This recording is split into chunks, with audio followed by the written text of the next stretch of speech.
So this second segment primarily exists just to kind of be a dumping ground for all the other thoughts and ideas and everything that was going on with the Transformers Fan First Friday that has just passed February 4th, 2022.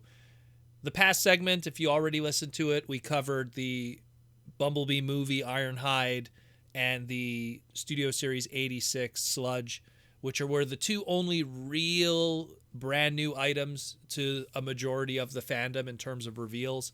But there was a bunch of other stuff that was talked about and mentioned, and some stuff that wasn't. So I figured I'd use this segment to kind of cover some of that and just use that as kind of a dumping ground for that stuff. Like they again, hats off to the crew. Again, Sam, designer manager, Mark, the designer, Evan, the designer, Isabella, the franchise marketing, and Ben, my brother. Good luck, my friend. Let's put it this way.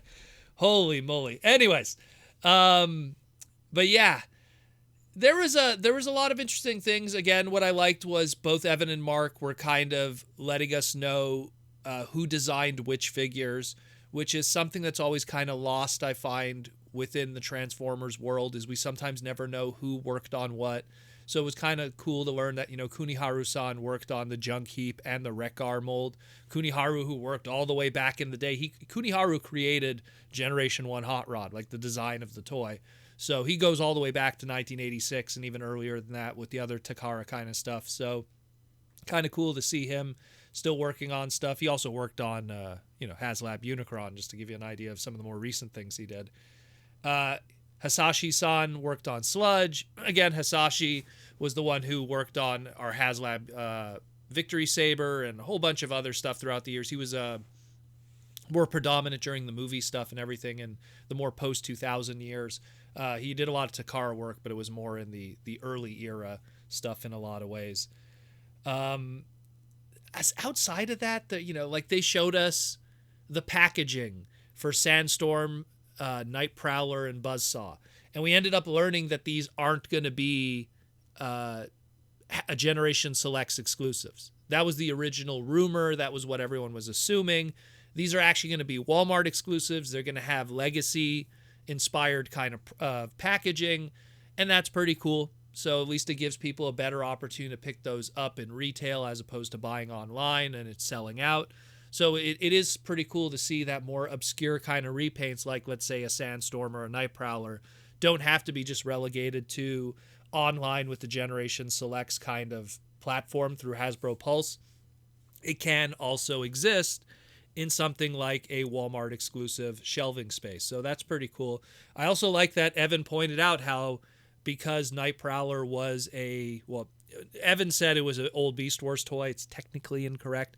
It was a early 2000s prototype concept for the Universe 1.0 line back in 2003-ish. 2002, 2003 was probably when that idea was first penned. And because it was a Universe toy, Universe toys had Autobot and Decepticon logos, not Maximal and Predacon. And so because it was a Universe toy, Nightprowler, that would make him an Autobot from the Halloween Horrorcons.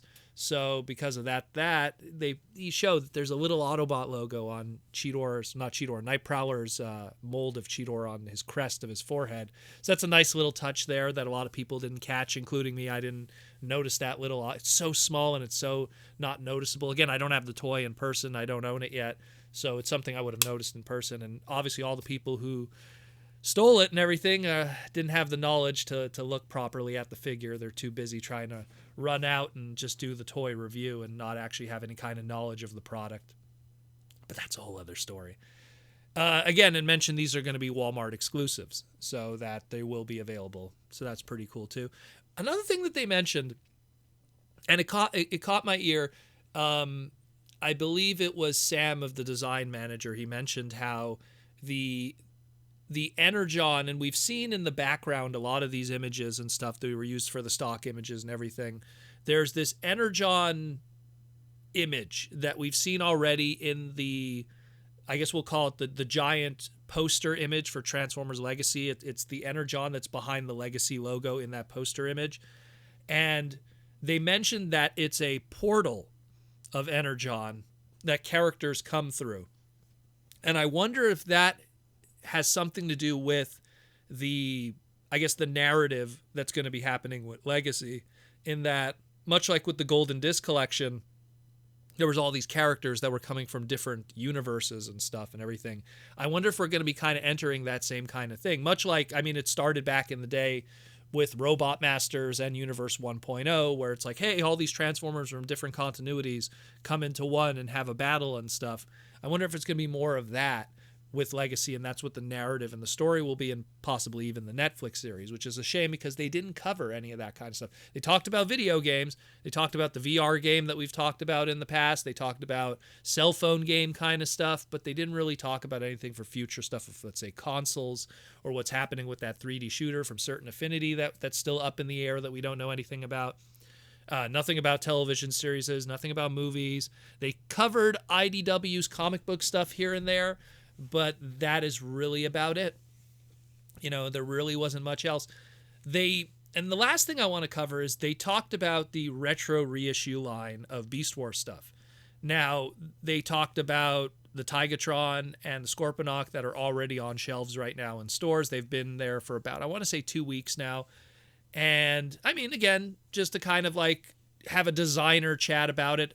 Totally cool with that. I dig it. You know, even if it's product that's not like brand new to us, it's still cool to kind of hear their thought process and stuff. And, you know, reiterating why they went with the different color scheme on the Scorponok mold, which I appreciate that, because as a completist, it gives me something else to hunt as opposed to a product that I already own. Because like even in the case of the Tigatron, it's the Takara colors. I got the Takara colors many years ago. So at least with the case of the Scorponok, there's something new that I could kind of hunt for, because the Scorponok of the Takara colors was very different than even that one. And I dig that. What's fascinating is In Demand Toys today got all the stock images for what is going to be a whole bunch of the new products. And of course, they had the stock images for the Sandstorm, the Prowler, the Nightprowler, the Buzzsaw. But they also had Cybershark from the Retro Beast Wars reissues from Walmart. And we knew that we were going to be getting Cybershark along with 3 others that I'll mention in a moment. And so they had these images. I'm surprised they didn't mention it also when talking about the reissues. Now, what's cool about this Cybershark, and I figured this would be my opportunity to talk about it, is that up to this point, all the packaging, at least the bubble on the packaging, has been homaging that very first early wave of Beast Wars packaging, the clear scale Rocky bubble packaging, meaning like the card itself had kind of like a very sharp dino skin kind of scaling to it and had a very sharp kind of look, and the bubble on the packaging was the Rocky bubble. That's what we refer to it as.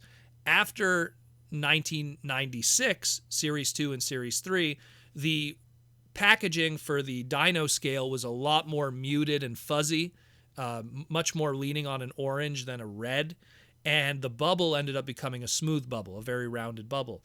And when they did the Tigatron reissue, I was surprised how they kept the Rocky bubble on the Tigatron, because Tigatron came from 1996, 97 releases, and it had the more fuzzy kind of bubble design and the non-Rocky bubble, the smooth bubble. So it's not really true. It's not a true reissue to the original. And I was like, okay, sure, I guess that's going to be the standard kind of look for the card back, and they're just going to use it for every character regardless of what era they came out with. You know, like maybe they'll do Transmetals and it'll still have that card back instead of the more Transmetal card back that had the more darker colors and the blues and the blacks and stuff.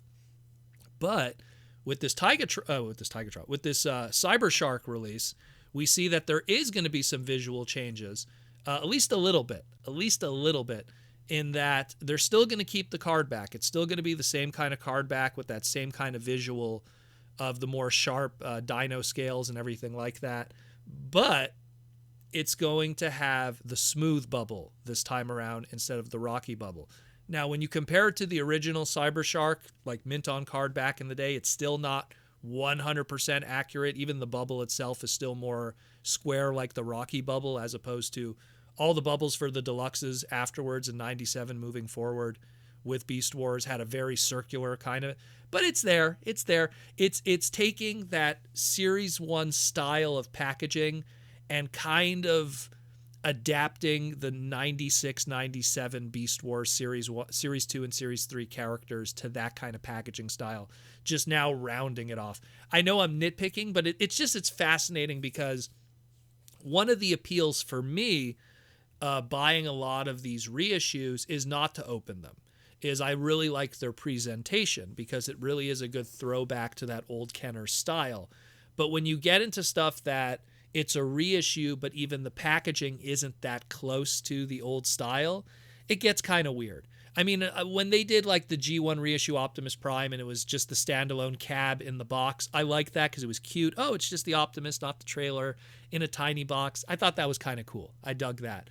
But these ones, it's kind of, like if they're just gonna like not have too much originality with it and not really try to match the old one as best they can. I mean, obviously they want to have some stuff that make it distinct. I don't know. It's just kind of weird. It's just kind of weird. Like, and the other ones that are planned, because we have Cybershark now, we know that one's going to be coming. The rumored other ones were we're going to be getting K9, we were going to be getting Pterosaur, and we were going to be getting Tarantulas. Now, K9 and Tarantulas are both deluxe class. They're going to fit that price point. I'm worried that they're probably going to do Pterosaur and include it also in that price point, much like they did with Rat Trap.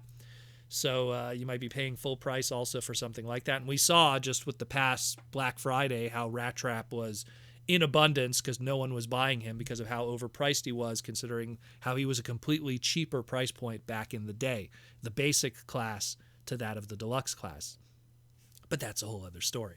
Anyways, that's really more or less what I want to cover. There isn't much else, unfortunately, that was there. They showed us a better look at the Studio Series Bumblebee Movie RC, which is pretty awesome, that figure. Can't wait to get that one.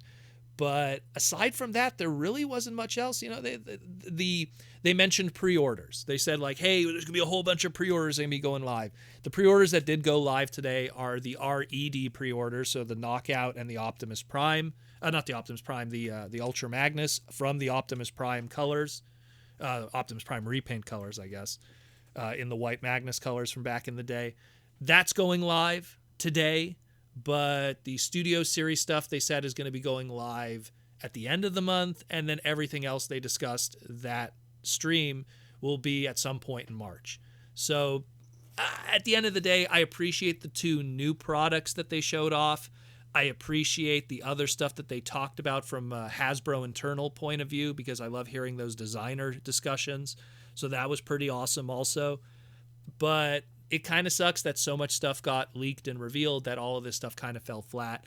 And it's probably not their fault. It's just the race against all the stolen factory stuff and falling into hands of seedy individuals.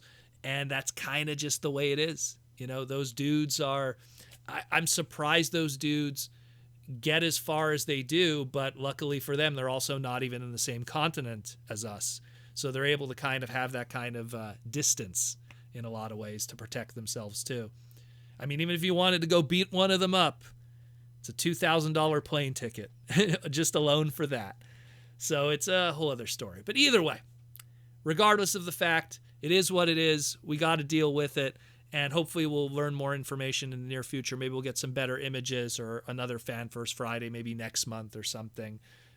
When you get to March, we're already like coming into the closing of a whole bunch of legacy stuff hitting retail. And then, of course, Beast stuff, Rise of the Beast stuff that's supposedly going to be starting to get some images and appear also.